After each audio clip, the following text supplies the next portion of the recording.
বাংলাদেশ ছেড়ে চলে যাচ্ছি একেবারে। এটাই শেষ যাত্রা। আর কখনো হয়তো আর আসা হবে না।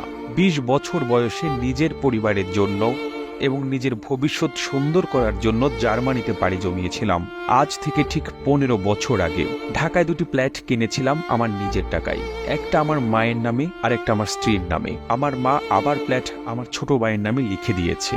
দেশে আসার পর আমার ছোট ভাইয়ের ফ্ল্যাটে আমার জায়গা নেই। তাকে আমার টাকা দিয়ে পড়াশোনা করিয়েছি। সে এখন ভালো জব করছে। আর আমার স্ত্রী আমার কেনা টাকা দিয়ে ফ্ল্যাটে আমাকে ঢুকতে দেয়নি। আমাকে দরজা থেকে কুকুরের মতো তাড়িয়ে দিয়েছে। সে আমাকে তালাক দিয়েছে বিনা কারণে।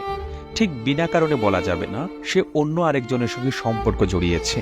বাংলাদেশে ২০ দিনের মতো হোটেলে ছিলাম। আর আপন মানুষের প্রতারণাগুলো মুখ বুঝে সহ্য করলাম। টাকার কাছে সবকিছু অসহায়।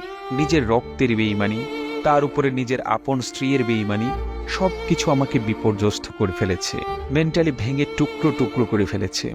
যে মানুষগুলোর জন্য জীবনে এতগুলো বছর নষ্ট করলাম, বিদেশে থেকে এত কিছু করলাম, সেই মানুষগুলো আমাকে টিস্যু পেপারের মতো ব্যবহার করে ছুঁড়ে ফেলে দিয়েছে।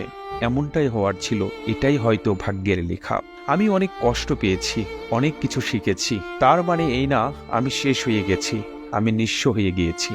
এরকম ফ্ল্যাট আরো 10টা কেনার সামর্থ্য সৃষ্টিকর্তা আমাকে দিয়েছে, কিন্তু কোনো লোভ দেয়নি, কোনো অহংকার দেয়নি। কারো প্রতি কোনো অভিযোগ নেই, কোথাও কোনো বিচার দেব না। বিচার এক জায়গায় দিয়ে রেখেছি। তিনি নিশ্চয়ই সবকিছুর ঊর্ধ্বে নিরপেক্ষ বিচারক। লেখাটি বিদেশ থেকে ফেরত আসা এক প্রবাসী ভাইয়ের জীবনের গল্প। আর এই গল্পটি ভালো লেগে থাকলে আপনার